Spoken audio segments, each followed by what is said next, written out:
68 años, y si me escuchas ahora, es porque sobreviví a algo que ningún padre debería vivir jamás. Te voy a contar mi historia, pero antes déjame decirte esto. Escuché a mi propio hijo decirle a la enfermera que me desconectara porque no valía la pena gastar dinero en alguien como yo, que ya no servía para nada. Perdón si mi voz tiembla un poco al recordar esto. Es que hay heridas que nunca sanan del todo, ¿verdad? Era un martes de octubre cuando todo comenzó. Estaba en mi oficina de la farmacia principal de San Miguel, revisando los pedidos del mes, cuando sentí como si me hubieran puesto un yunque en el pecho. El dolor me atravesó desde el brazo izquierdo hasta la mandíbula, y lo último que recuerdo es haber visto a mi secretaria, la señora Rosa, corriendo hacia mí con los ojos llenos de terror. Desperté 3 días después en la sala de terapia intensiva del Hospital General. Te digo, amigo que me escuchas, que esos aparatos conectados a mi cuerpo parecían más cables que los que tiene un televisor viejo. El sonido constante de las máquinas, bip, bip, bip, se había vuelto el ritmo de mi nueva realidad. Mis manos, que durante 40 años habían manejado medicinas y ayudado a la gente del barrio, ahora apenas podían moverse sin que me doliera todo el cuerpo. Pero lo que más me dolía no era físico. Era escuchar las conversaciones de mis hijos cuando pensaban que estaba inconsciente.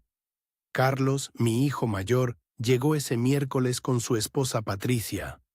Él siempre había sido el más ambicioso de mis 2 hijos, el que desde joven me decía que las farmacias eran un negocio de viejitos y que había que modernizarse, expandirse, vender a las grandes cadenas. Llegó vestido con ese traje gris que le costó más de lo que algunos de mis empleados ganan en 2 meses, oliendo a esa colonia cara que compra en el Palacio de Hierro. Isabel, mi hija menor, llegó 1 hora después. Ella siempre fue diferente, más callada, pero también más calculadora. Se casó con un contador que trabaja para el gobierno, y desde entonces cada vez que venía a visitarme, sus ojos parecían estar contando todo lo que había en mi casa, evaluando, midiendo el valor de cada cosa. Los escuché hablar en voz baja junto a mi cama, pero te juro que sus susurros sonaban más fuertes que los gritos en mi cabeza. Mira, Isabel, el doctor Ramírez me explicó toda la situación, decía Carlos mientras revisaba unos papeles. Papá necesita una cirugía de corazón abierto, pero aquí en el General la lista de espera es de 6 meses. En el Hospital Ángeles podrían operarlo la próxima semana. Mi corazón, que ya estaba débil, se aceleró un poco al escuchar esto. Había esperanza. Mis hijos iban a sacarme de ahí, iban a darme la oportunidad de seguir viviendo, de seguir viendo crecer a mis nietos, de seguir ayudando a la gente de mi colonia con medicinas a precio justo. Pero entonces escuché la voz de Isabel, fría como el hielo que ponían en mis bebidas cuando era niño. ¿Y cuánto cuesta eso, Carlos? 200,000 pesos, más los gastos de recuperación, estamos hablando de tal vez 300,000. Hubo un silencio que duró una eternidad. Yo mantenía los ojos cerrados, respirando despacio, tratando de parecer inconsciente, pero por dentro estaba rogando, suplicándole a la Virgen de Guadalupe que mis hijos tomaran la decisión correcta. «Es mucho dinero», murmuró Isabel. «Sí, pero...» «Bueno, es papá», respondió Carlos, y por un momento pensé que había algo de duda en su voz, algo de amor filial que todavía quedaba ahí. «Carlos, seamos realistas». La voz de mi hija se volvió aún más baja, más conspiratoria. «Papá ya tiene 68 años. Está muy enfermo. Aunque sobreviva la operación, ¿qué calidad de vida va a tener? ¿Cuántos años más le quedan? Te confieso que en ese momento sentí como si me hubieran dado una puñalada. Mi propia hija estaba hablando de mí como si fuera una mercancía dañada, algo que ya no valía la pena reparar. Además, continuó Isabel, piensa en todo lo que ha construido. Las 15 farmacias San Miguel, la Casa de las Lomas, las cuentas de banco, todo eso está esperando. Si gastamos 300.000 pesos ahora y él vive otros 10 años enfermo, dependiendo de nosotros, ¿cuánto más vamos a tener que gastar? ¿1 millón? ¿2 millones? Carlos no respondió inmediatamente, pero yo podía sentir cómo estaba procesando las palabras de su hermana. Conocía a mis hijos, los había criado, sabía cómo funcionaban sus mentes. Carlos siempre fue influenciable, siempre necesitó que alguien más tomara las decisiones difíciles por él. El testamento está actualizado, siguió Isabel. Lo revisé con el licenciado Moreno el mes pasado cuando papá tuvo esa bronquitis. Todo está dividido equitativamente entre nosotros dos. 50 millones de pesos, hermano. 50 millones. Ahí estaba. La verdad desnuda. No estaban pensando en su padre moribundo. Estaban pensando en 50 millones de pesos. Pero si la gente se entera, murmuró Carlos, ¿qué se va a enterar? Que nuestro padre murió de un ataque cardíaco en el hospital público. Es natural, Carlos. A su edad, con su condición, nadie va a cuestionar nada. Me quedé ahí, inmóvil, escuchando cómo mis propios hijos planeaban mi muerte como si fuera una transacción comercial. 40 años trabajando día y noche para construir un patrimonio que les diera seguridad. 40 años de sacrificios, de desveladas contando pastillas, de tratos justos con proveedores y clientes, de ayudar a familias que no podían pagar sus medicamentos. Y todo para esto. Para que mis hijos vieran mi muerte como una ganancia inesperada. Está bien, dijo finalmente Carlos. Pero necesitamos hacerlo oficial. Necesitamos firmar los papeles de no resucitación. 1 hora después llegó la doctora Hernández, la jefa del departamento de cardiología. Era una mujer mayor, de unos 50 años, con esas manos firmes que te dan confianza. Había sido ella quien me explicó mi condición cuando desperté por primera vez. Señores Mendoza, les dijo, he revisado el caso de su padre. La cirugía es riesgosa, pero tenemos buenas posibilidades de éxito. Sin embargo, como les expliqué, aquí en el hospital público tendríamos que esperar al menos 5 meses para conseguir un lugar en quirófano.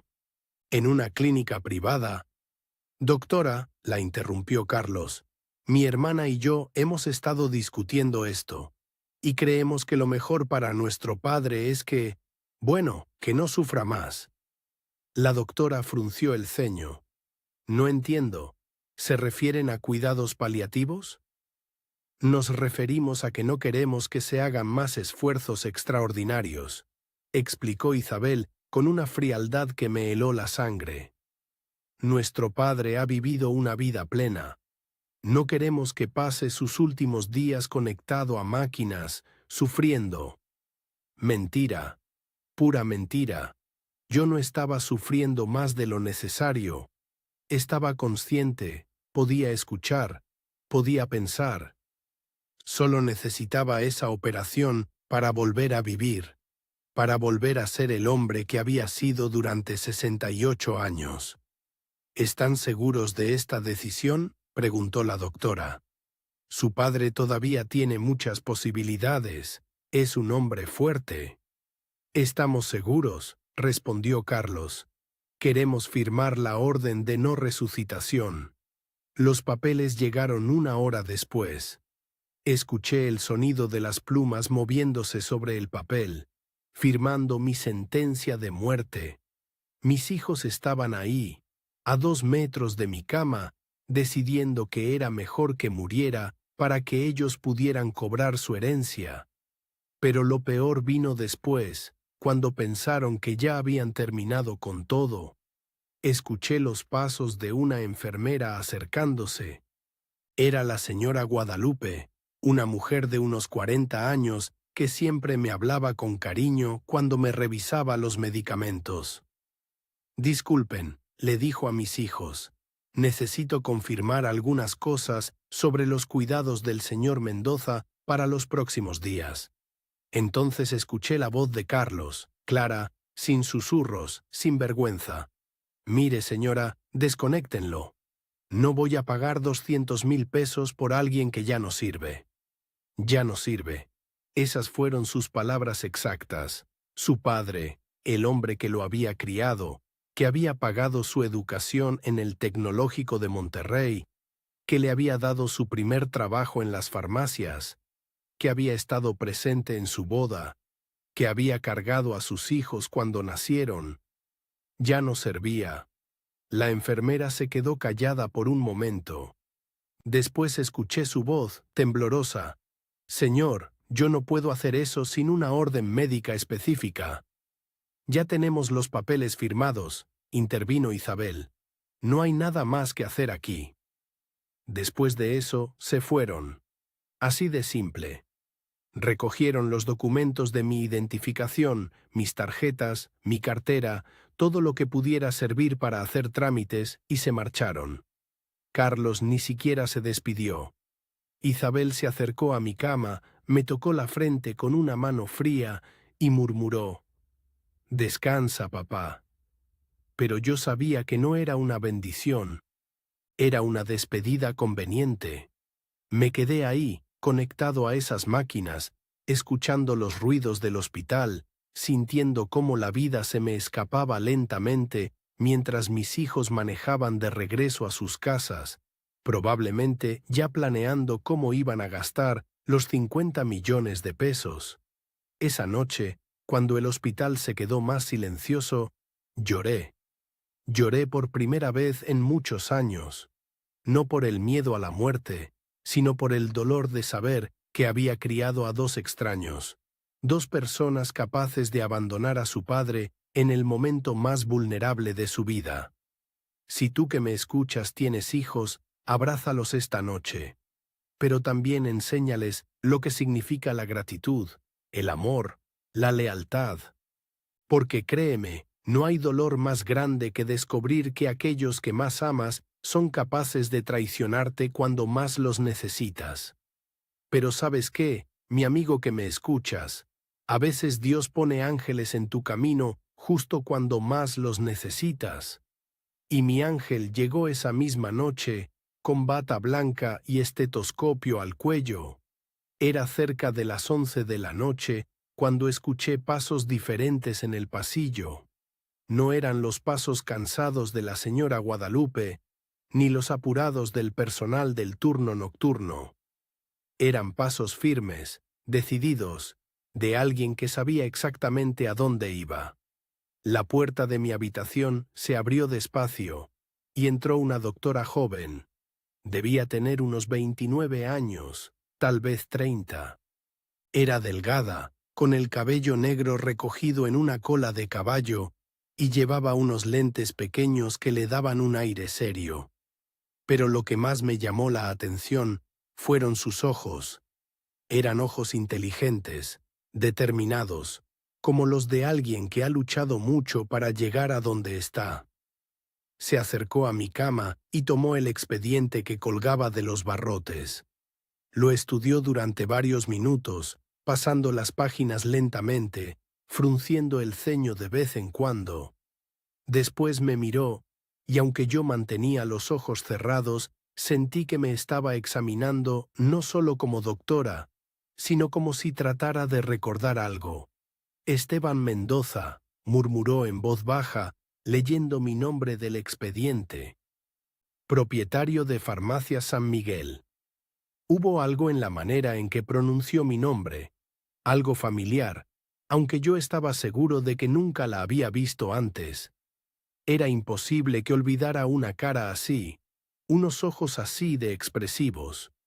La doctora se sentó en la silla que había junto a mi cama, la misma silla donde horas antes se habían sentado mis hijos para planear mi muerte. Pero esta mujer irradiaba algo completamente diferente. Calidez. Esperanza.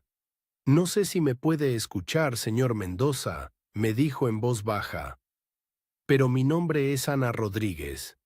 Soy cardiocirujana y acabo de revisar su caso. Ana Rodríguez». El nombre no me sonaba familiar, pero su voz sí tenía algo que me tranquilizaba. «Sus hijos firmaron una orden de no resucitación», continuó, y sentí como su voz se endurecía un poco. «Pero yo revisé sus signos vitales, señor Mendoza. Sus constantes son estables. Su corazón está débil, sí, pero usted está consciente. Puedo verlo en sus patrones cerebrales». Me quedé inmóvil, tratando de no revelar que efectivamente podía escucharla perfectamente. «Mire, señor Mendoza, yo no sé qué tipo de relación tenía usted con sus hijos, pero lo que veo aquí en estos papeles, esto no está bien. Un hombre de 68 años con una condición cardíaca operable no debería estar esperando a morir en una cama de hospital». Se levantó y caminó hacia la ventana. Desde ahí podía ver las luces de la ciudad, todas esas familias que probablemente estaban cenando juntas, viendo televisión, hablando de sus días. Familias normales, familias que se cuidaban unas a otras. «¿Sabe qué?», me dijo volteándose hacia mí. «Hay algo en su nombre que me resulta familiar. Farmacia San Miguel. He escuchado ese nombre antes». Se acercó de nuevo y tomó mi mano. Era una mano suave pero fuerte, manos de cirujana, manos que salvaban vidas. «Voy a contarle algo, señor Mendoza, aunque no sé si me escucha. Hace 15 años yo era una niña del orfanato Santa Teresa en la colonia Doctores. Mis padres murieron en un accidente cuando yo tenía 14 años y no tenía más familia. Vivía ahí con otras 30 niñas, todas huérfanas, todas soñando con un futuro que parecía imposible».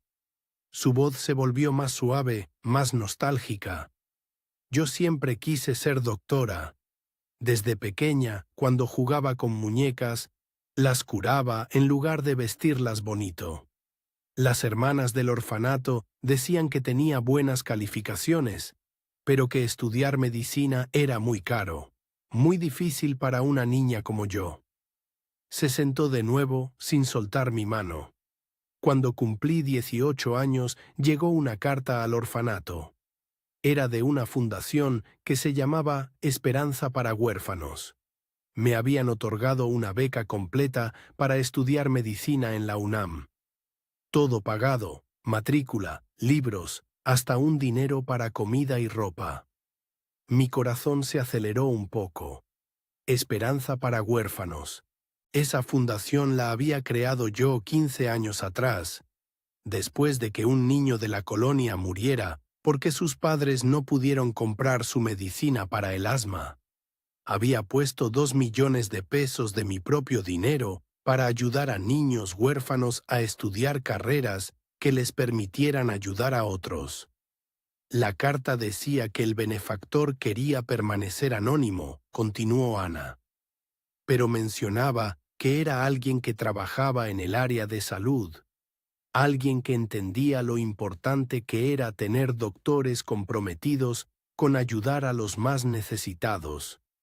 Se quedó callada por un momento, y yo sentí que estaba recordando aquellos años de juventud, de estudio, de esfuerzo.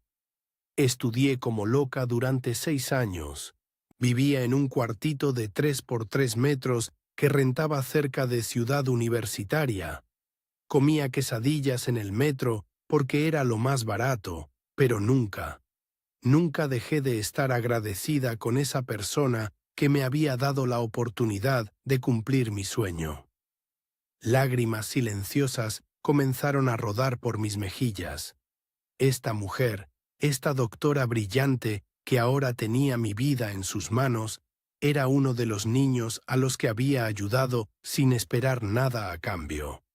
Me especialicé en cardiocirugía porque quería salvar vidas, señor Mendoza. Quería devolver algo de todo lo que alguien había invertido en mí.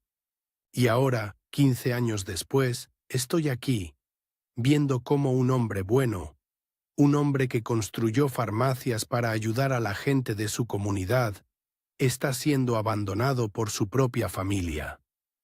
Ana se levantó y fue hacia su bolso, que había dejado en una mesa pequeña. Sacó una laptop y comenzó a revisar algo en Internet.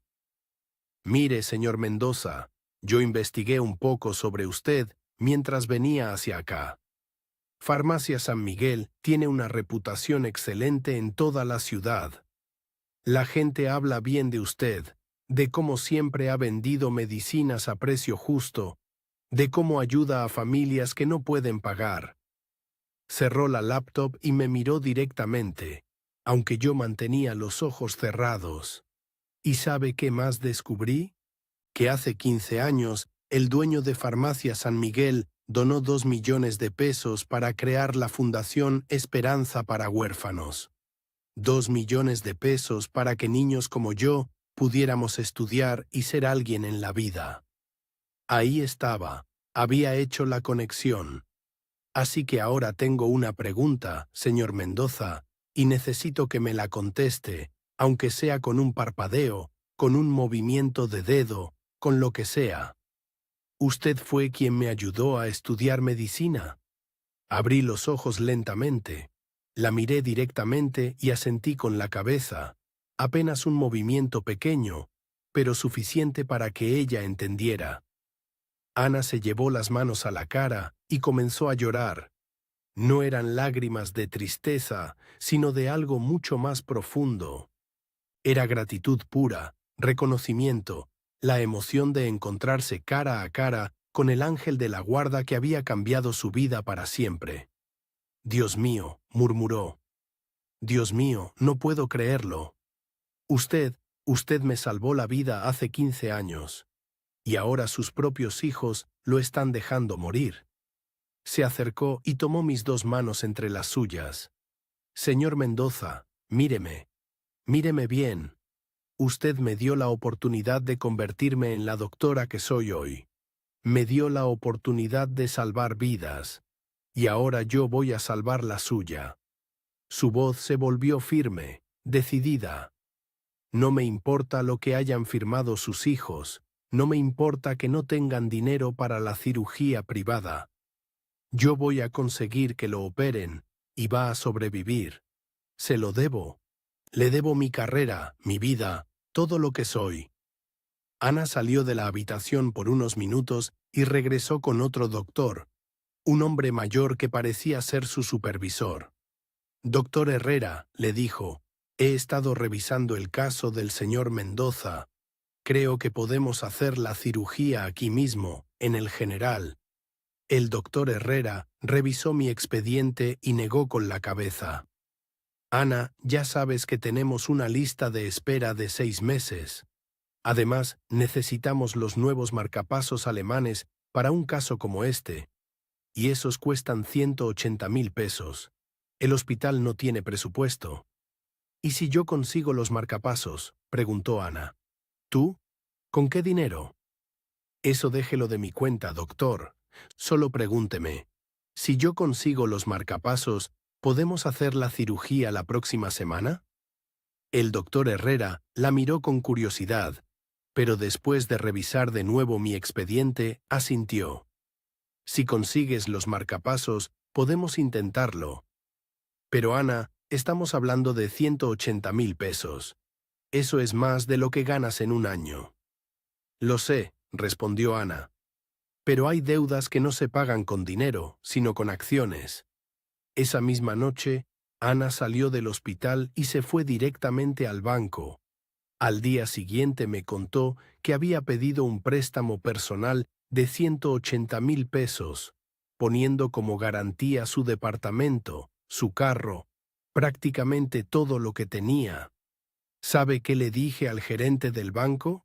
Me preguntó mientras revisaba mis signos vitales. Le dije que era la mejor inversión de mi vida, porque hace 15 años alguien invirtió en mí sin conocerme, sin esperar nada a cambio. Y ahora era mi turno de hacer lo mismo. La cirugía se programó para el viernes siguiente. Ana me explicó todo el procedimiento, cómo iban a reemplazar las arterias bloqueadas, cómo los nuevos marcapasos iban a regularizar mi ritmo cardíaco. Va a ser una operación larga, me dijo, pero tengo las mejores manos de todo el hospital, y tengo una razón muy personal para que esta cirugía sea perfecta. El día de la operación, antes de que me llevaran al quirófano, Ana se acercó a mi oído. Señor Mendoza, hace 15 años usted me dio una segunda oportunidad en la vida. Hoy yo se la voy a dar a usted. Nos vemos en unas horas. La operación duró 7 horas. 7 horas durante las cuales Ana trabajó con la precisión de un relojero suizo, conectando cada vena, ajustando cada cable, asegurándose de que mi corazón volviera a latir con la fuerza de un hombre que todavía tenía mucho que vivir. Desperté 2 días después en una habitación diferente, ya no en terapia intensiva. Ana estaba ahí, durmiendo en una silla, con la cabeza recostada en la cama. Se veía agotada, pero en su cara había una sonrisa de satisfacción. Cuando abrí los ojos y la miré, ella despertó inmediatamente. «¿Cómo se siente?», me preguntó. «Como si hubiera vuelto a nacer», le respondí, y era la pura verdad. Pero Ana tenía un plan más grande. Después de que me recuperé lo suficiente para caminar, me dijo que había un problema. «Sus hijos no saben que usted sobrevivió a la cirugía. Oficialmente, según los papeles que ellos firmaron, usted sigue en estado crítico. Y creo que es mejor que sigamos así por un tiempo». Me explicó que había escuchado a Carlos y a Isabel hablando por teléfono con alguien, planeando el funeral, ya repartiendo mentalmente la herencia. «Necesita un lugar seguro donde recuperarse completamente», me dijo. «Y creo que tengo la solución perfecta». Ana vivía en un departamento pequeño pero acogedor en la colonia San Rafael. Era un segundo piso en un edificio viejo pero bien cuidado, con 2 recámaras pequeñas, una sala que también servía de comedor y una cocina donde apenas cabían 2 personas. «No es mucho», me dijo cuando llegamos, «pero es honesto, y aquí nadie lo va a buscar». Durante las siguientes semanas, Ana se convirtió en la hija que mis verdaderos hijos nunca fueron. Me cocinaba caldos de pollo con verduras frescas. Me ayudaba con los ejercicios de rehabilitación. Se aseguraba de que tomara todas mis medicinas a tiempo. Por las mañanas, antes de irse al hospital, me preparaba el desayuno y me dejaba libros para leer. Por las tardes, cuando regresaba de su turno, me contaba sobre sus pacientes, sobre las cirugías que había realizado, sobre los casos difíciles que había logrado resolver. Era como tener una hija real. Una hija que me cuidaba no por obligación, sino por amor genuino, por gratitud, por esa conexión especial que a veces se crea entre 2 almas que se necesitaban mutuamente. «¿Sabe qué es lo más bonito de todo esto?», me dijo una noche mientras cenábamos juntos. «Que hace 15 años usted me salvó sin conocerme. Y ahora yo lo estoy salvando conociéndolo. Es como si el círculo se hubiera cerrado». Tenía razón. Era como si Dios hubiera planeado todo esto desde el principio, como si mi acto de generosidad de hace tantos años hubiera sido una semilla que ahora estaba dando el fruto más dulce de mi vida. Mientras yo me recuperaba en el pequeño departamento de Ana, aprendiendo de nuevo a caminar sin que me doliera el pecho, mis hijos estaban en Cancún viviendo como si ya fueran millonarios. Ana me contó después que la señora Guadalupe, la enfermera que los había visto irse, le había comentado que Carlos había reservado una suite en el Hotel Moon Palace por todo un mes. Para procesar el duelo, había dicho. Claro, el duelo de esperar a que su padre muriera para cobrar la herencia. Te digo algo, mi amigo que me escuchas. Hay pocas cosas más dolorosas que imaginar a tus hijos brindando con champaña mientras tú luchas por tu vida en una cama de hospital. Pero eso era exactamente lo que estaban haciendo Carlos e Isabel, celebrando mi muerte antes de que sucediera. Durante esas 4 semanas que pasé recuperándome en casa de Ana, ella me mantenía informado de todo lo que pasaba en el hospital. Me contaba que mis hijos habían llamado 2 veces para preguntar por mi estado, pero nunca para visitarme, nunca para ver si necesitaba algo. Solo querían saber cuándo iba a morir oficialmente. Era un lunes de noviembre cuando finalmente regresaron. Ana llegó del hospital con una expresión que mezclaba indignación y tristeza.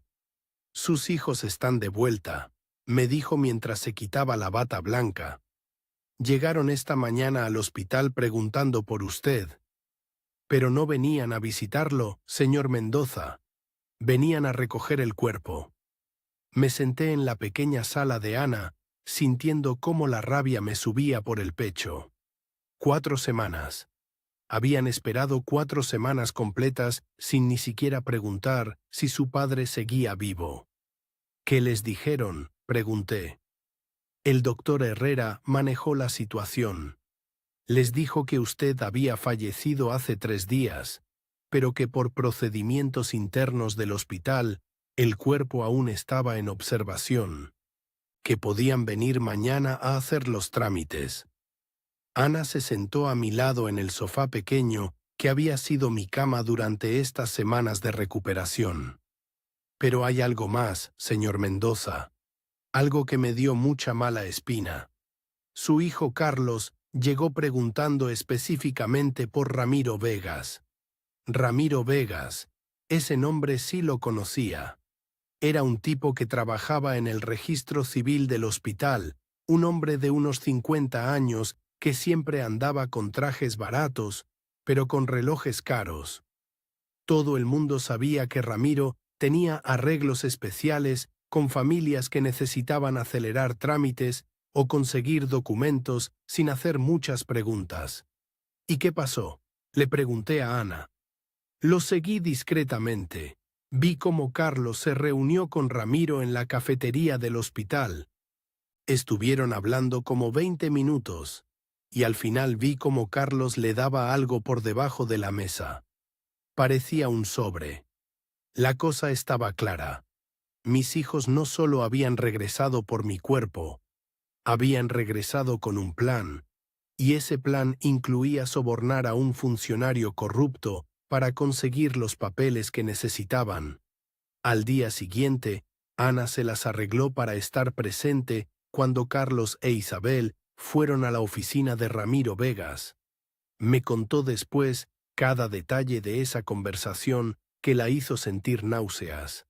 Carlos llegó vestido de negro, como si ya estuviera de luto. Isabel llevaba un vestido gris y lentes oscuros, interpretando el papel de la hija doliente. Pero Ana podía ver a través de su actuación. «Señor Vegas», había dicho Carlos con esa voz seria que usaba cuando quería impresionar a alguien. «Venimos por el certificado de defunción de nuestro padre, Esteban Mendoza». Ramiro, según me contó Ana, revisó unos papeles en su escritorio con una lentitud deliberada. Era obvio que estaba disfrutando el momento, sabiendo que tenía algo que ellos necesitaban urgentemente. «Bueno, señor Mendoza, hay algunos procedimientos que debemos seguir. Ya sabe, en casos como este, donde el fallecimiento fue por causas naturales, pero sin una autopsia completa». «¿Qué tipo de procedimientos?», preguntó Isabel, y Ana notó cómo su voz tenía un dejo de impaciencia. «Pues verá, señora, Oficialmente tendríamos que esperar a que el médico forense termine su reporte. Eso podría tomar unas 2 semanas más, pero entiendo que ustedes tienen prisa por hacer los arreglos funerarios. Carlos se inclinó hacia adelante en su silla. ¿Hay alguna manera de acelerar el proceso? Ahí estaba. La pregunta que Ramiro había estado esperando. Bueno, respondió Ramiro, bajando la voz conspirativamente. Hay ciertas tarifas administrativas que podrían ayudar a que los papeles estén listos hoy mismo. Pero son procedimientos especiales. ¿Cuánto? Preguntó Isabel directamente sin rodeos. 5.000 pesos, en efectivo. Ana me contó que vio cómo Carlos e Isabel intercambiaron una mirada rápida, como si 5.000 pesos fueran monedas en una fuente de deseos. Para ellos, que estaban esperando heredar 50 millones, esa cantidad era ridícula. Perfecto, dijo Carlos sacando su cartera.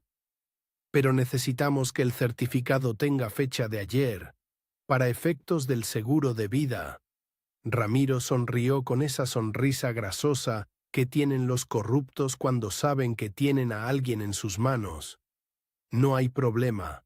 Ayer, a las 4 de la tarde. Paro cardiorrespiratorio irreversible. ¿Les parece bien? Y así, con 5.000 pesos y una firma falsificada, mis hijos oficialmente me mataron en papel.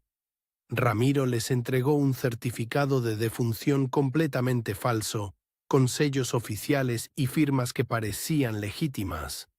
Pero la cosa no terminó ahí. Ana siguió investigando y se enteró de que Carlos e Isabel habían contratado a una funeraria de lujo en la colonia Roma para organizar un velorio que pareciera apropiado para un hombre de mi posición social. La funeraria se llamaba Servicios Funerarios Esperanza, y el dueño, un tal señor Jiménez, era conocido por hacer arreglos discretos para familias que tenían situaciones complicadas. Carlos le explicó que querían un ataúd cerrado porque yo había estado muy enfermo, y no querían que la gente me recordara en esas condiciones. Mi padre era un hombre muy orgulloso, le había dicho Carlos al funerario, según me contó después la señora Carmen, la vecina de Ana que trabajaba limpiando en esa funeraria. No querría que sus amigos y socios lo vieran así. Mentira tras mentira. La verdad era que necesitaban un ataúd cerrado porque no había cuerpo que mostrar. El velorio se organizó para el viernes en la noche. Carlos e Isabel mandaron hacer esquelas en el periódico. Invitaron a todos los socios comerciales de las farmacias, a los proveedores, a los empleados. Querían que fuera un evento grande, visible, para que nadie cuestionara mi muerte. Durante esos días previos al funeral, Ana me mantuvo informado de todos los preparativos. Era como ver una obra de teatro macabra donde yo era el protagonista muerto, interpretado por un ataúd vacío. ¿Sabe qué es lo más cruel de todo esto?, me dijo Ana una noche mientras cenábamos en su pequeña cocina. Que sus hijos están gastando más dinero en fingir que lo lloran que lo que habrían gastado en salvarlo. Tenía razón. El velorio, las flores, el ataúd de caoba, los anuncios en el periódico, todo eso les estaba costando por lo menos 100.000 pesos. Dinero que podrían haber usado para parte de mi operación si realmente hubieran querido salvarme. Pero lo que más me dolía era escuchar los planes que tenían para después del funeral. Ana tenía una amiga, la doctora Patricia Sánchez, que era prima de la esposa de Carlos, y Patricia le había contado a Ana las conversaciones que había escuchado en la casa de Carlos. Resulta que Isabel ya había tenido reuniones con representantes de Farmacia del Ahorro, la cadena más grande de México. Querían comprar las 15 sucursales de Farmacia San Miguel por 30 millones de pesos. 30 millones que se sumarían a los 20 millones que yo tenía en cuentas de banco e inversiones. Es un buen negocio, había dicho Isabel, según le contó Patricia a Ana. Papá construyó algo sólido, pero nosotros no sabemos manejar farmacias. Es mejor vender todo rápido y dividir el dinero. Carlos, por su parte, ya tenía otros planes. Había estado viendo propiedades en Texas, cerca de San Antonio. Quería comprar un rancho de 200 acres donde pudiera vivir como el rico que siempre había soñado ser. Con 25 millones de pesos puedo comprar un rancho increíble. Le había dicho a su esposa Patricia. Ya no tendríamos que vivir en México. Los niños podrían estudiar en escuelas americanas de primera. Te imaginarás cómo me sentí al escuchar esto. Mi amigo que me escuchas. 40 años de mi vida construyendo esas farmacias, no para hacerme rico, sino para servir a mi comunidad, para dar trabajo a familias, para ayudar a gente que necesitaba medicinas a precios justos. Y mis hijos querían vender todo en 2 meses para irse a vivir como millonarios a otro país. Las farmacias San Miguel no eran solo un negocio para mí, eran mi legado, mi manera de ayudar a la gente de mi barrio. En cada una de esas sucursales trabajaban familias completas. Don Roberto había sido mi gerente durante 15 años, y sus 3 hijos también trabajaban en diferentes sucursales. La señora María Elena había empezado como cajera cuando era joven madre soltera y ahora era supervisora de 5 tiendas. Toda esa gente iba a perder sus trabajos cuando Farmacia del Ahorro comprara las sucursales. Porque esa cadena grande tenía sus propios empleados, sus propios sistemas. Iban a cerrar las tiendas por 6 meses, remodelar todo y después reabrir con personal nuevo. Pero a Carlos e Isabel no les importaba nada de eso. Solo veían números en una cuenta de banco. El viernes llegó más rápido de lo que esperaba. Ana me despertó temprano porque había decidido que teníamos que ir a ver el velorio desde lejos. Necesita ver esto con sus propios ojos, me dijo. Necesita ver exactamente quiénes son sus hijos cuando piensan que nadie los está viendo. Nos vestimos de negro y tomamos un taxi hasta la funeraria. Ana había pedido prestado un sombrero grande y unos lentes oscuros para mí, y ella se había puesto una peluca castaña. Desde la cafetería de enfrente podíamos ver perfectamente la entrada de Servicios Funerarios Esperanza. La escena que vi esa noche me rompió el corazón de maneras que no sabía que eran posibles. Ahí estaba mi ataúd, cubierto de flores blancas y amarillas, rodeado de coronas con mensajes de «Hasta siempre, don Esteban» y «Descanse en paz, amigo querido». Gente que me conocía desde hacía décadas, gente que había comprado medicinas en mis farmacias durante años, gente que me respetaba genuinamente. Y ahí, recibiendo las condolencias como si fueran los hijos más dolientes del mundo, estaban Carlos e Isabel. Carlos llevaba un traje negro impecable y una corbata gris que probablemente había costado más que el salario mensual de mis empleados. Estrechaba manos, recibía abrazos, y cada vez que alguien le decía «Tu papá era un buen hombre», él respondía con voz quebrada «Sí, lo vamos a extrañar mucho». Isabel estaba junto al ataúd, con un pañuelo en la mano, secándose lágrimas que yo sabía que eran completamente falsas. Cuando se acercaba gente importante, como el licenciado Moreno o algunos de los proveedores más grandes, ella intensificaba su actuación. «Papá luchó tanto», le decía a cada persona. Hasta el final siguió preocupándose por las farmacias, por sus empleados. Su último deseo fue que siguiéramos ayudando a la comunidad como él lo hizo. Mentira pura. Su último deseo había sido que lo dejaran morir para cobrar la herencia más rápido.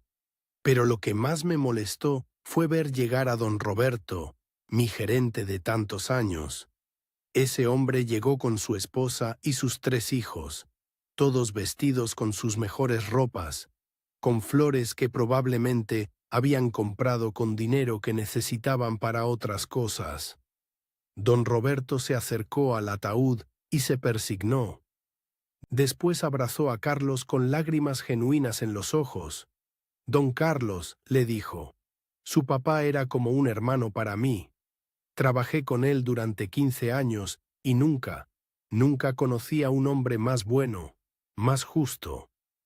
Carlos le palmeó la espalda con esa falsa compasión que me daba ganas de vomitar. Gracias, don Roberto. Papá siempre habló muy bien de usted. Era como de la familia. ¿Qué va a pasar con las farmacias?, preguntó don Roberto, y yo pude ver la preocupación genuina en sus ojos. ¿Van a seguir adelante con el negocio? Carlos e Isabel intercambiaron una mirada rápida antes de que Isabel respondiera. Aún no hemos tomado decisiones definitivas, don Roberto. Primero, necesitamos procesar nuestra pérdida. Pero le prometemos que los empleados fieles como usted van a estar bien cuidados. Otra mentira. Don Roberto iba a estar desempleado en 2 meses, junto con todos los demás. La señora María Elena también llegó, con sus 5 hijos y sus nietos. Esa mujer había dedicado 20 años de su vida a hacer crecer las farmacias, y ahora estaba ahí llorando por el hombre que la había ayudado cuando más lo necesitaba. Durante toda la noche vi desfilar a personas que genuinamente me querían, que me respetaban, que habían sido tocadas de alguna manera por mi trabajo y mi generosidad.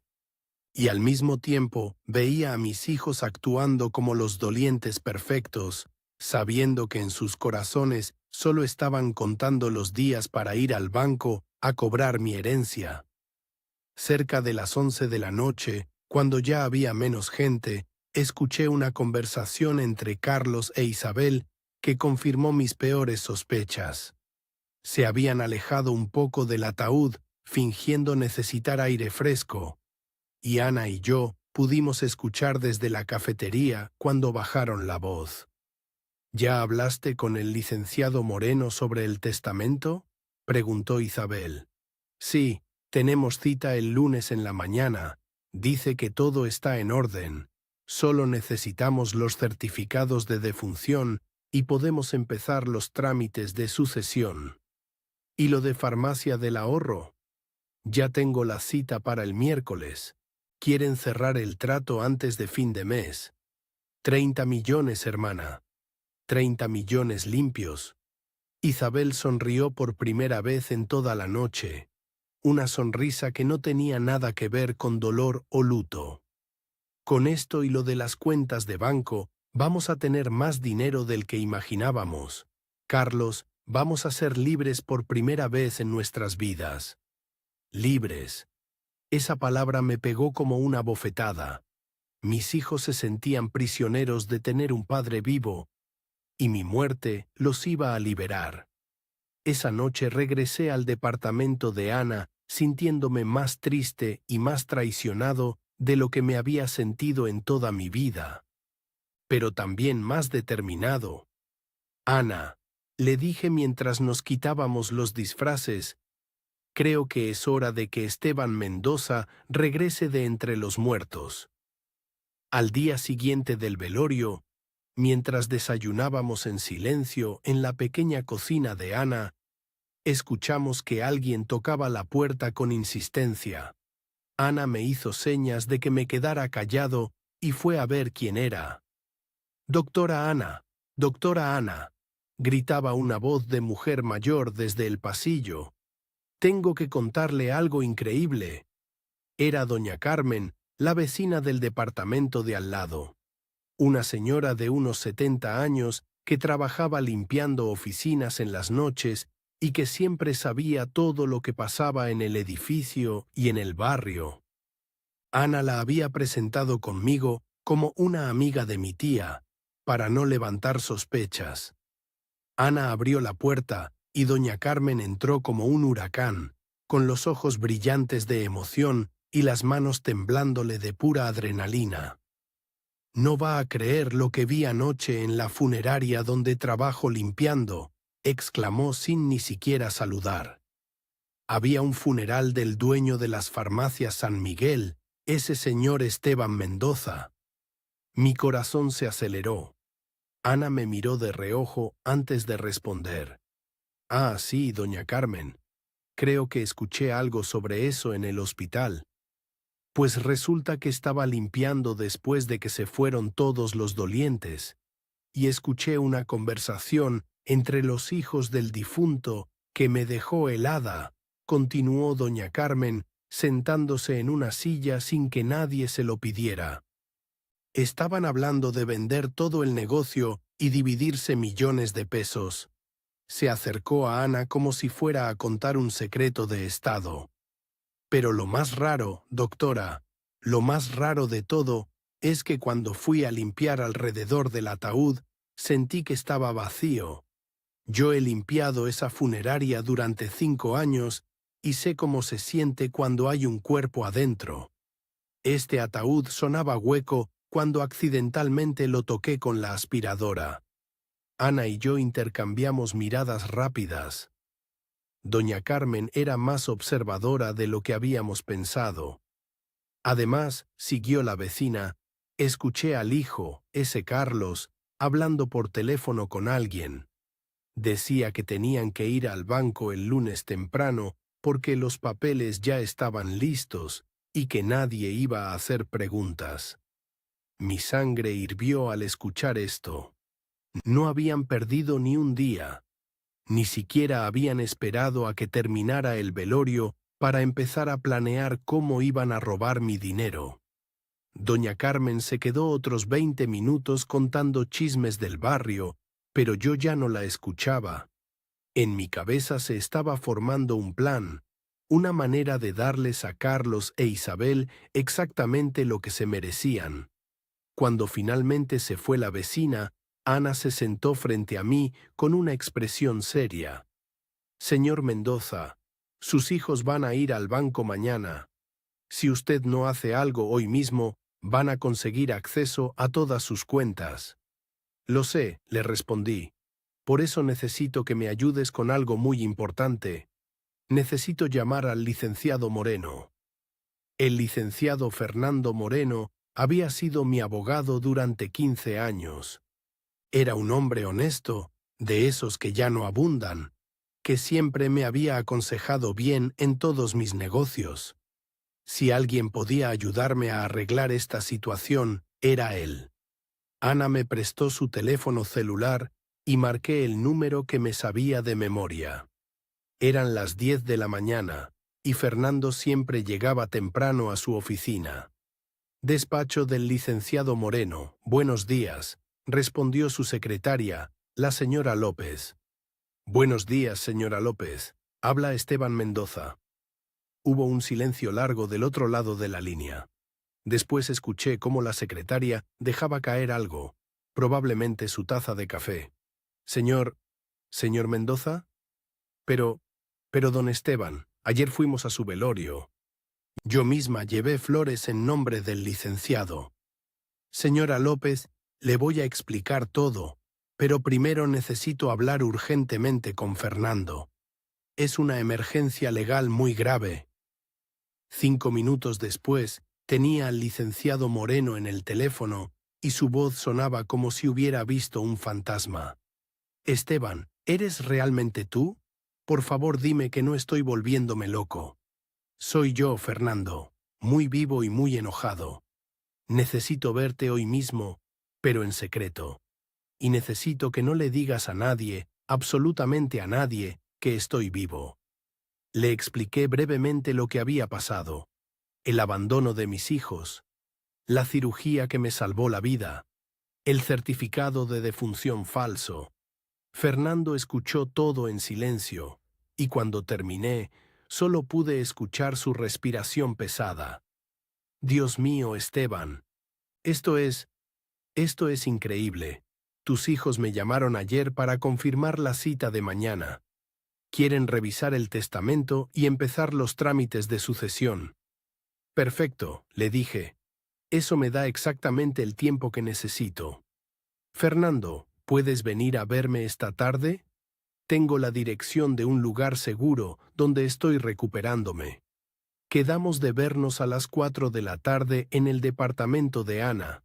Fernando traería todos mis documentos legales, todos los testamentos, todos los papeles de las empresas y las cuentas de banco. Después de colgar, llamé a don Pedro Casillas, el director de la sucursal principal del Banco Azteca, donde tenía mis cuentas principales.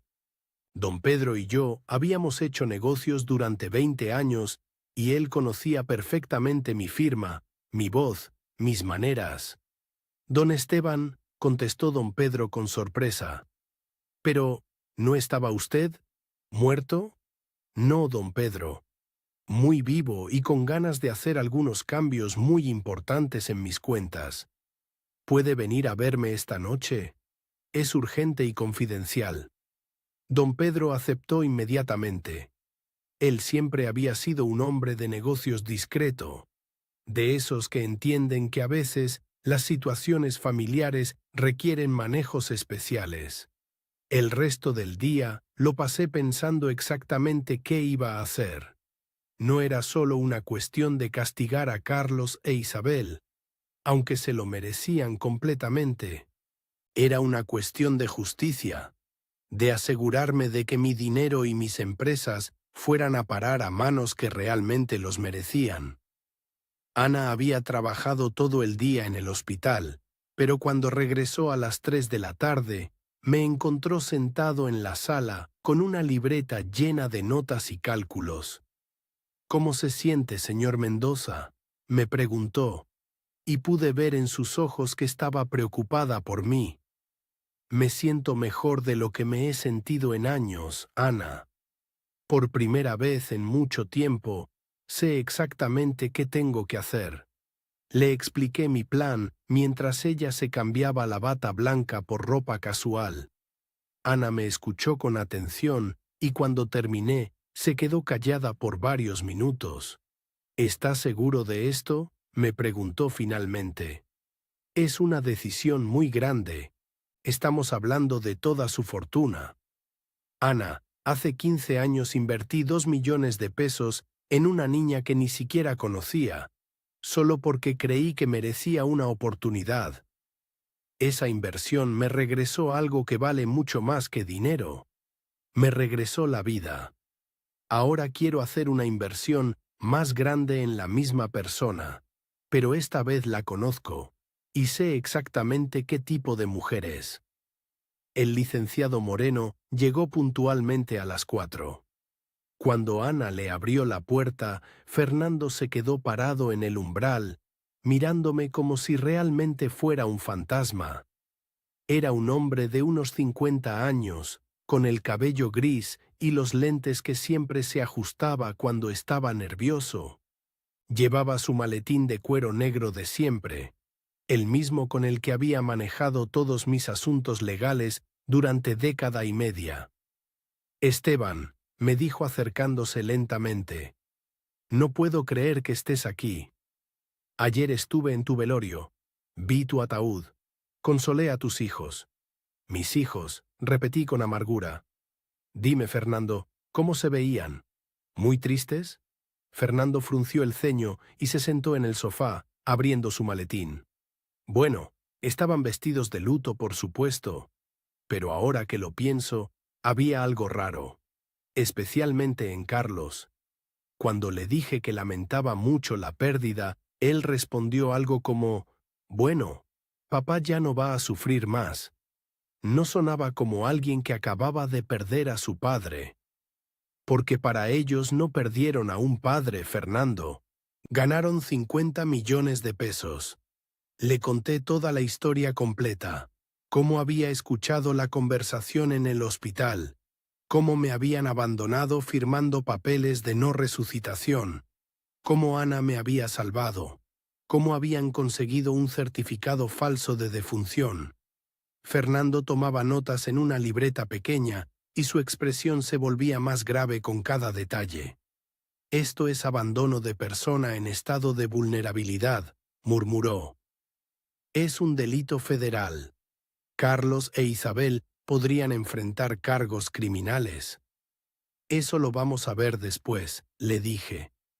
«Primero necesito proteger mis bienes y asegurarme de que vayan a las manos correctas».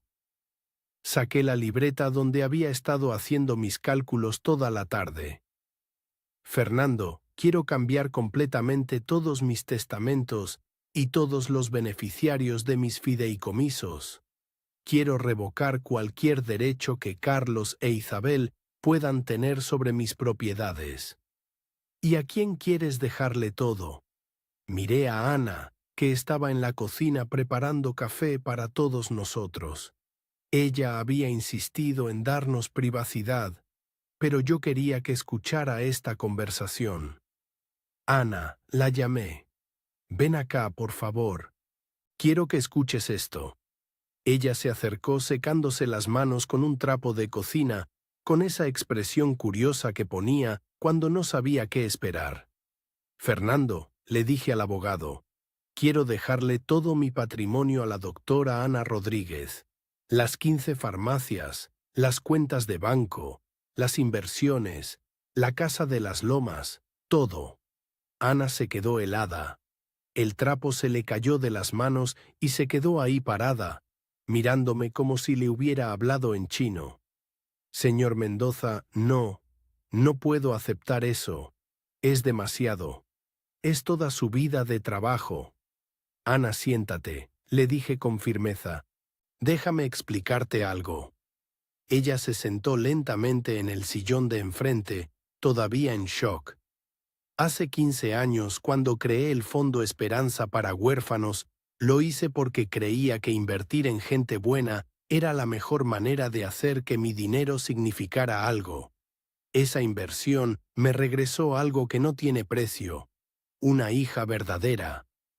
Ana empezó a llorar silenciosamente. «Tú me salvaste la vida cuando mi propia sangre me abandonó. Me cuidaste como si fuera tu padre. Te endeudaste hasta el cuello para pagarme una cirugía que mis hijos no quisieron costear, y lo hiciste sin esperar nada a cambio». Me levanté del sofá y me acerqué a ella. «Ana, tú eres más mi hija que Carlos e Isabel. Tú entiendes lo que significan las farmacias San Miguel. Tú sabes lo importante que es ayudar a la gente, servir a la comunidad. Confío en que vas a hacer con mi dinero exactamente lo que yo habría hecho». Fernando carraspeó discretamente. «Esteban, legalmente puedes hacer esto.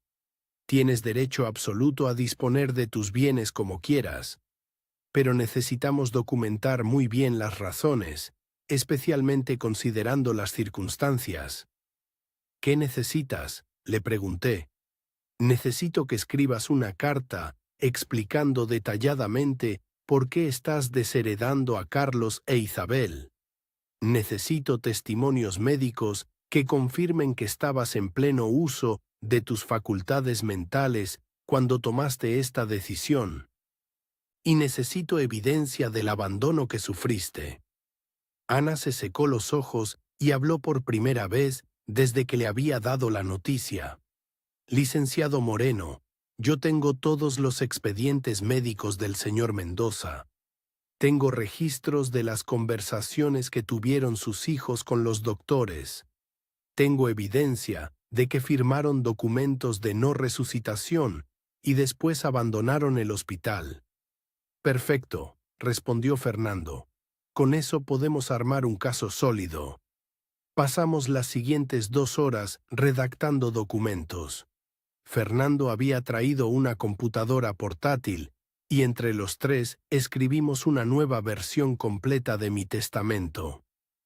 En el documento explicaba detalladamente cómo Carlos e Isabel me habían abandonado en el hospital, cómo habían rechazado pagar por mi tratamiento médico, cómo habían firmado órdenes para que me dejaran morir. por actos de abandono de persona en estado de vulnerabilidad, dictaba yo mientras Fernando tecleaba, y por demostrar una falta total de amor filial y respeto hacia su padre, revoco cualquier derecho que Carlos Mendoza Ruiz e Isabel Mendoza Ruiz puedan tener sobre mi patrimonio. Después redactamos la parte donde le dejaba todo a Ana. Nombro como única y universal beneficiaria de todos mis bienes a Ana Rodríguez Morales, quien demostró hacia mi persona el amor, cuidado y dedicación que mis propios hijos fueron incapaces de mostrar. La doctora Rodríguez arriesgó su patrimonio personal y su carrera profesional para salvarme la vida cuando fui abandonado por mi familia. Fernando imprimió todos los documentos en una impresora pequeña que tenía en su maletín. Firmé cada página, Ana firmó como testigo y Fernando notarizó todo con su sello oficial. A las 7 de la noche llegó don Pedro Casillas. Era un hombre elegante, de unos 60 años, siempre vestido con trajes perfectamente planchados y corbatas conservadoras.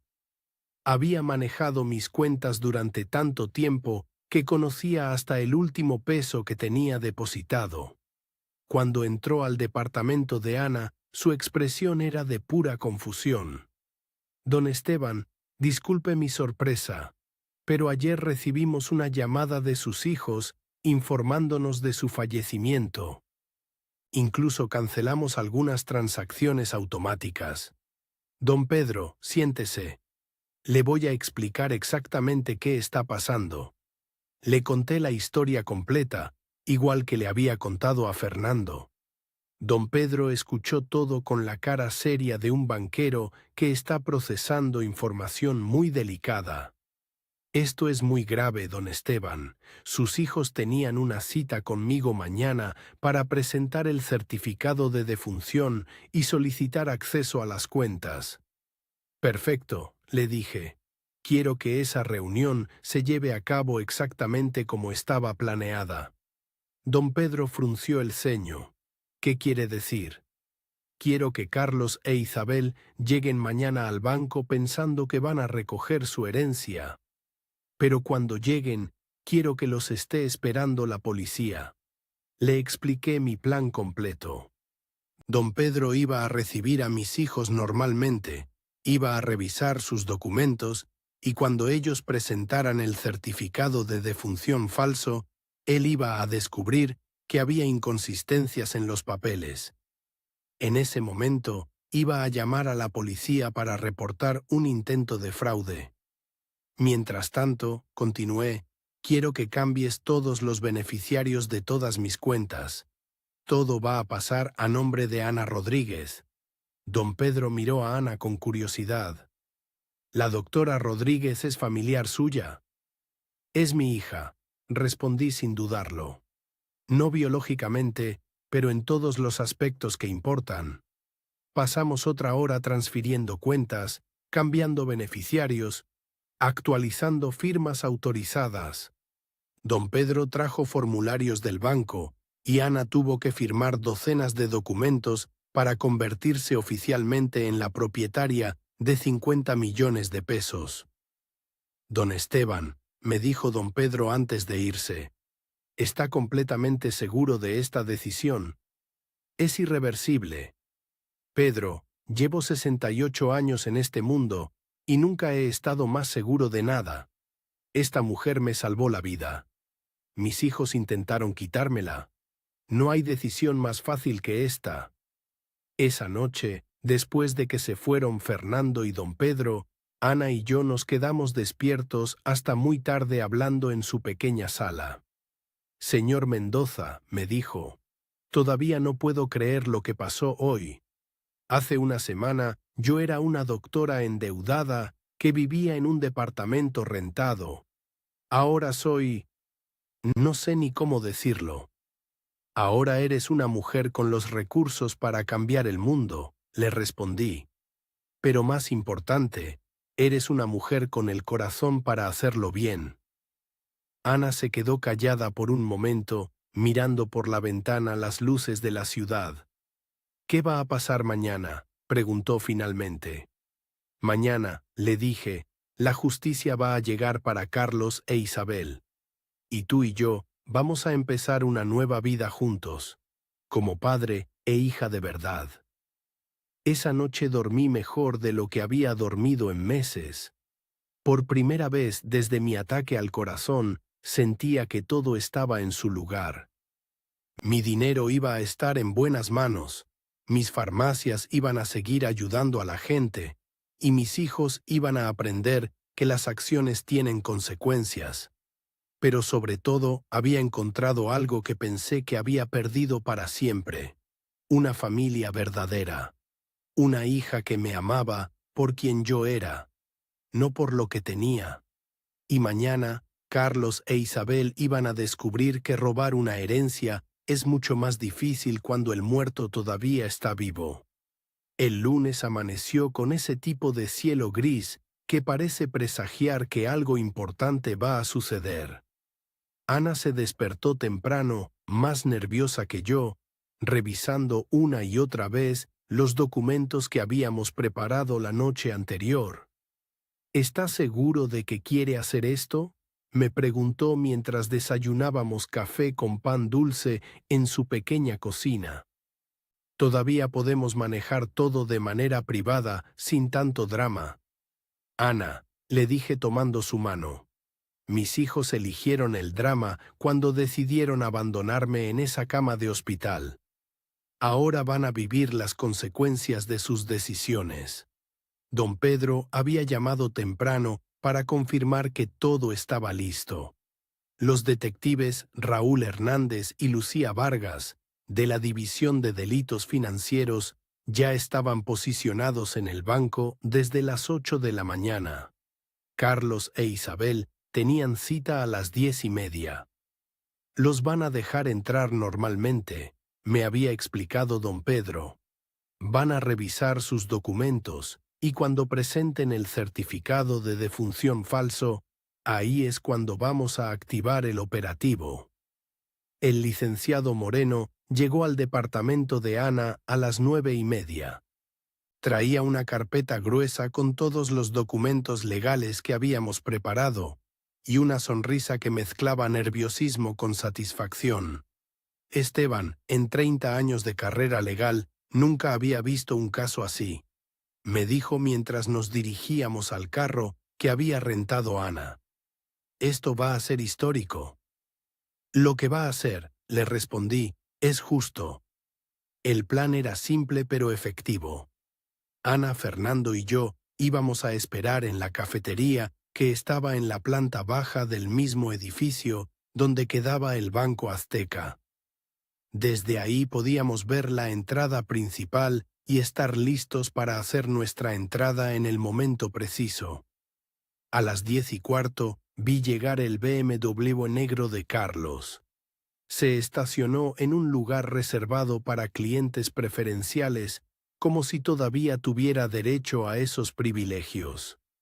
Carlos bajó del carro, vestido con un traje azul marino que probablemente había estrenado para la ocasión, cargando un maletín de cuero que contenía todos los documentos falsos. Isabel llegó 5 minutos después en su Audi blanco. Llevaba un vestido negro muy elegante y lentes oscuros, manteniendo la apariencia de mujer en duelo. Se saludaron en la entrada del banco con esa formalidad fría que siempre habían tenido, incluso cuando eran niños.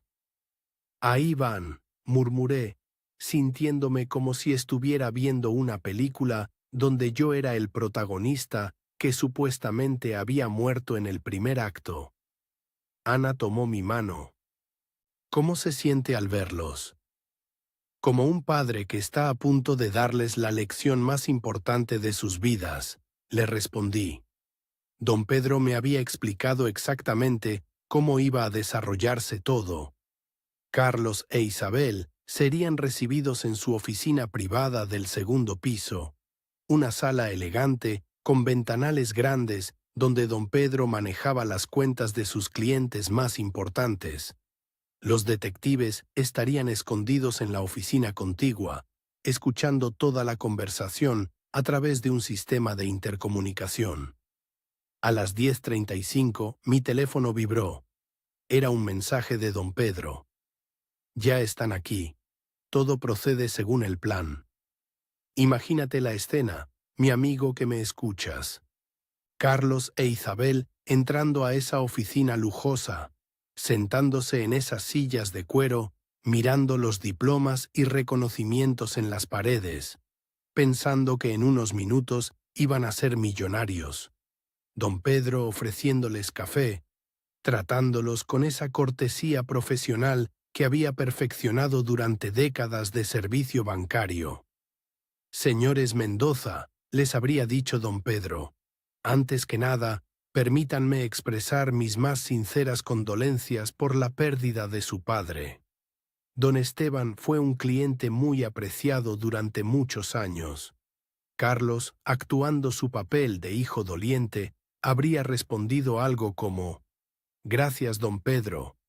Ha sido muy difícil para toda la familia, pero sabemos que papá está en un lugar mejor». Mentira sobre mentira. Carlos no había pensado en mi bienestar ni un solo día desde que salió del hospital. Entiendo que vienen a revisar los asuntos financieros de don Esteban, habría continuado don Pedro. ¿Trajeron toda la documentación necesaria?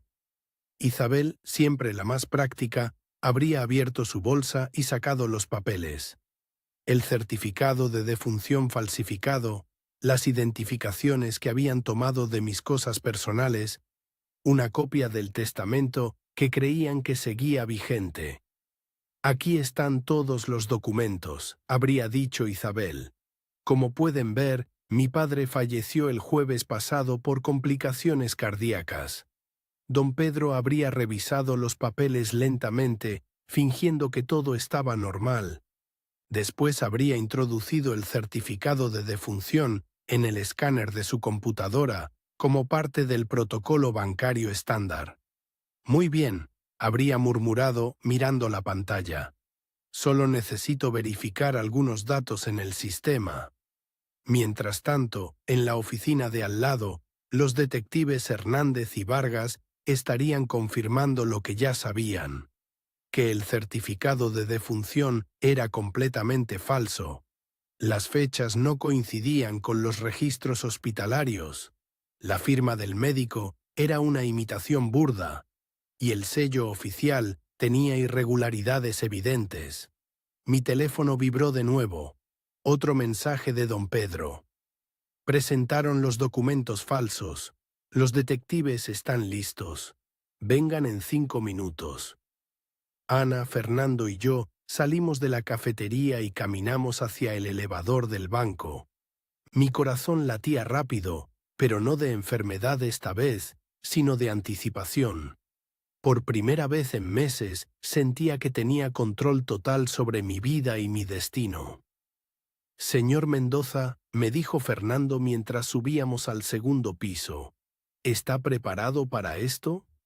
Fernando, le respondí, llevo 68 años preparándome para este momento, solo que no sabía que iba a llegar así. Cuando las puertas del elevador se abrieron, pudimos escuchar voces alteradas viniendo de la oficina de don Pedro.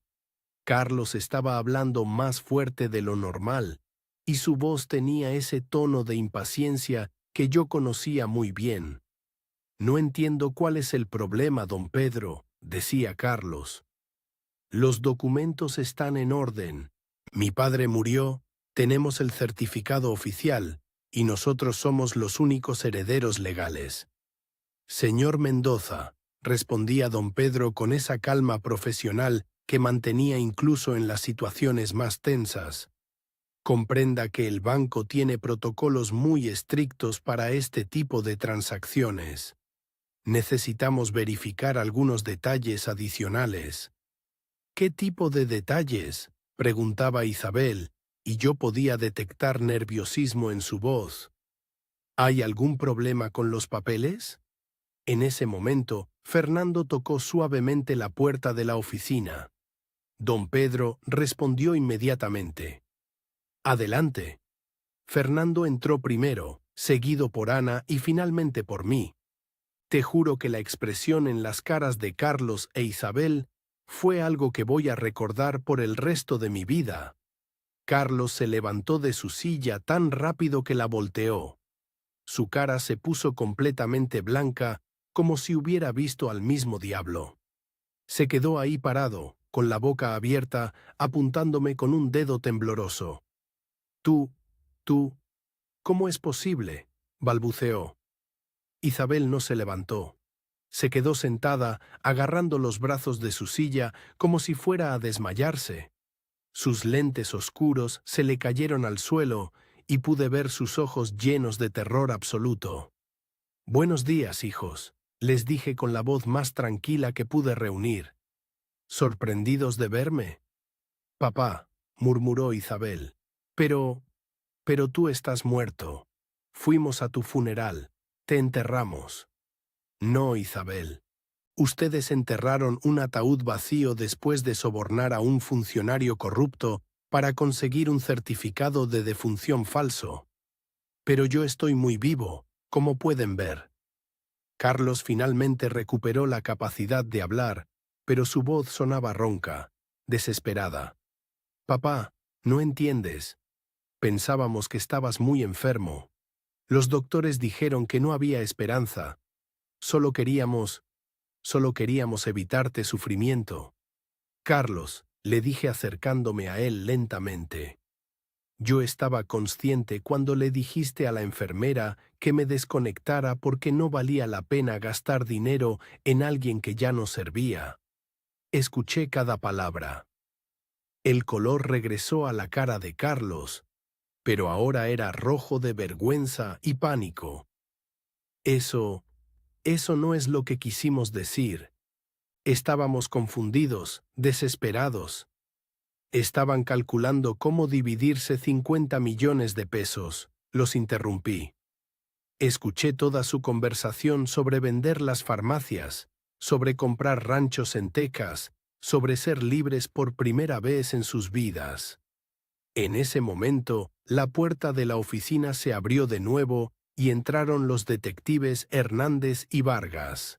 Raúl Hernández era un hombre de unos 40 años, alto y delgado, con esa presencia autoritaria que tienen los policías experimentados. Lucía Vargas era más joven, tal vez de 35 años, pero tenía esa mirada inteligente de alguien que ha visto de todo en su carrera. «Carlos Mendoza y Isabel Mendoza», dijo el detective Hernández mostrando su placa. «Están bajo arresto por falsificación de documentos oficiales, intento de fraude bancario y abandono de persona en estado de vulnerabilidad». Isabel se levantó de su silla tambaleándose. «Esto es un error. No hicimos nada malo». La detective Vargas se acercó a ella con las esposas en la mano. «Señora, tenemos evidencia de que pagaron 5,000 pesos a Ramiro Vegas para conseguir un certificado de defunción falso. También tenemos grabaciones de las conversaciones que tuvieron con el personal médico cuando abandonaron a su padre en el hospital». Carlos intentó correr hacia la puerta, pero el detective Hernández lo detuvo fácilmente. «Papá», gritó Carlos mientras le ponían las esposas, «tú no puedes hacer esto. Somos tu familia». Me acerqué a él hasta quedar a unos centímetros de su cara. Por primera vez en mi vida vi a Carlos realmente asustado, realmente arrepentido. Pero era demasiado tarde. «Carlos», le dije con voz firme, «cuando me abandonaron en esa cama de hospital, ustedes rompieron cualquier vínculo familiar que teníamos. Cuando firmaron esos papeles para dejarme morir, dejaron de ser mis hijos». «Pero el dinero», murmuró Isabel entre lágrimas, «las farmacias, todo lo que construiste». «Va a ir a las manos correctas», le respondí. Me volteé hacia Ana, que había estado observando toda la escena en silencio, y la tomé del brazo para acercarla. Don Pedro, le dije al banquero, quiero presentarles oficialmente a mi hija, la doctora Ana Rodríguez, quien arriesgó su propio patrimonio y su carrera para salvarme la vida cuando mi familia biológica me abandonó. Ana se veía abrumada por toda la situación, pero cuando don Pedro le extendió la mano, ella la tomó con firmeza. Doctora Rodríguez, dijo don Pedro, es un honor conocer a la nueva propietaria de las cuentas y empresas de don Esteban. Las caras de Carlos e Isabel, al escuchar esto, fueron un poema. La realidad de lo que acababa de pasar les pegó como un balde de agua fría. ¿Qué? Gritó Carlos. No puedes hacer eso. Somos tus herederos legales. El licenciado Moreno se acercó con la carpeta de documentos legales. En realidad, señor Mendoza, su padre tiene el derecho absoluto de disponer de su patrimonio como considere adecuado, especialmente cuando hay evidencia documentada de abandono familiar. Sacó una copia del Nuevo Testamento y se la mostró a Carlos e Isabel. Como pueden ver aquí, don Esteban ha revocado todos los derechos hereditarios que ustedes pudieran tener, debido a actos comprobados de abandono de persona en estado de vulnerabilidad. Isabel empezó a llorar histéricamente. Esto no es justo. Trabajamos toda la vida esperando. ¿Esperando qué? La interrumpí. ¿Esperando que me muriera? ¿Esperando cobrar dinero que nunca se ganaron? Isabel, Ana trabajó desde los 14 años para convertirse en la doctora que es hoy. Se endeudó hasta el cuello para salvarme la vida. Ella sí se ganó cada peso que le estoy dejando. Los detectives empezaron a llevar a Carlos e Isabel hacia la puerta. Carlos se volteó una última vez para mirarme. Papá, por favor, somos tu sangre. Esto no puede terminar así. Carlos, le dije, y mi voz se quebró un poco porque a pesar de todo seguía siendo mi hijo. Ustedes decidieron cómo iba a terminar esto cuando eligieron el dinero sobre su padre. Ahora van a vivir con las consecuencias. Cuando se los llevaron, la oficina se quedó en silencio. Don Pedro, Fernando, Ana y yo nos quedamos ahí parados, procesando todo lo que acababa de pasar. ¿Cómo se siente?, me preguntó Ana después de varios minutos. Me siento libre, le respondí. Por primera vez en años, me siento completamente libre. Don Pedro carraspeó discretamente. Don Esteban, ¿quiere que procedamos con la transferencia oficial de las cuentas? Sí, Pedro, transfiere todo. Las cuentas de ahorros, las inversiones, las cuentas de las farmacias, todo. Ana es oficialmente mi heredera universal. Mientras don Pedro y Fernando trabajaban con los papeles, Ana y yo nos sentamos en el sofá de la oficina. Señor Mendoza, me dijo Ana, quiero que sepa que voy a honrar su legado. Las farmacias van a seguir ayudando a la gente de la comunidad. Voy a ampliar el fondo para huérfanos. Todo este dinero lo voy a usar para hacer el bien. Lo sé, mija, le respondí, usando esa palabra por primera vez. Por eso te lo estoy dejando. Una hora después, cuando terminamos con todos los trámites, Ana oficialmente tenía acceso a 50 millones de pesos y era la propietaria legal de las 15 farmacias San Miguel. Salimos del banco tomados del brazo, como el padre y la hija que ahora éramos oficialmente. En la entrada había reporteros que habían sido atraídos por el escándalo del arresto de Carlos e Isabel. Un periodista se acercó corriendo con una cámara. Don Esteban, ¿es cierto que sus hijos intentaron robar su herencia después de falsificar su muerte? Me detuve y lo miré directamente a la cámara.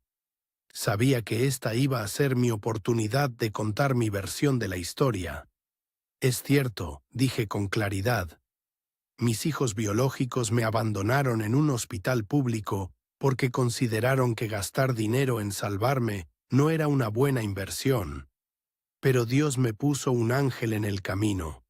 Esta mujer, la doctora Ana Rodríguez, me salvó la vida sin conocerme, sin esperar nada a cambio. Puse mi brazo alrededor de Ana.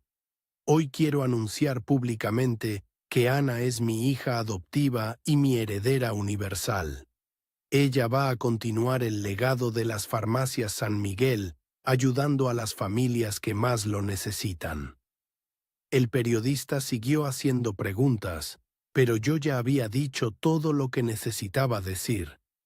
Mientras caminábamos hacia el carro, Ana me apretó el brazo. ¿Estás seguro de que tomó la decisión correcta?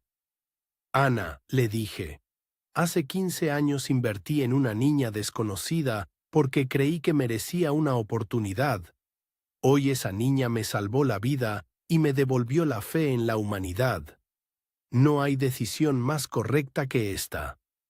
Esa noche, mientras cenábamos en un restaurante elegante para celebrar nuestro nuevo comienzo como familia, recibí una llamada del detective Hernández. Don Esteban, me dijo, quería informarle que Carlos e Isabel van a enfrentar cargos formales. El abandono de persona vulnerable es un delito grave, y el fraude bancario puede llevarlos a la cárcel por varios años. ¿Y Ramiro Vegas? Pregunté. También fue arrestado. Resulta que tenía un historial largo de falsificar documentos. Su carrera en el gobierno terminó hoy. Cuando colgué, Ana me miró con preocupación. ¿Cómo se siente sabiendo que sus hijos pueden ir a la cárcel? Me siento triste por ellos, le respondí honestamente. Pero también siento que la justicia se está cumpliendo. Las acciones tienen consecuencias, y ellos eligieron el camino fácil. Levantamos nuestras copas para brindar. Por los nuevos comienzos, dije. Por las familias que elegimos, respondió Ana. Y así, mi amigo que me escuchas, terminó la historia de cómo mis hijos intentaron matarme por dinero, pero terminaron perdiendo todo por su propia codicia. Mientras ellos se enfrentaban a la justicia, yo había encontrado algo mucho más valioso que 50 millones de pesos. Había encontrado una hija verdadera, una mujer que me amaba por quien era, no por lo que tenía. A veces las mejores familias no son las que nacen de la sangre, sino las que nacen del corazón. Y mi corazón, ese mismo corazón que mis hijos quisieron dejar morir, ahora latía fuerte y libre, lleno de amor por la hija que el destino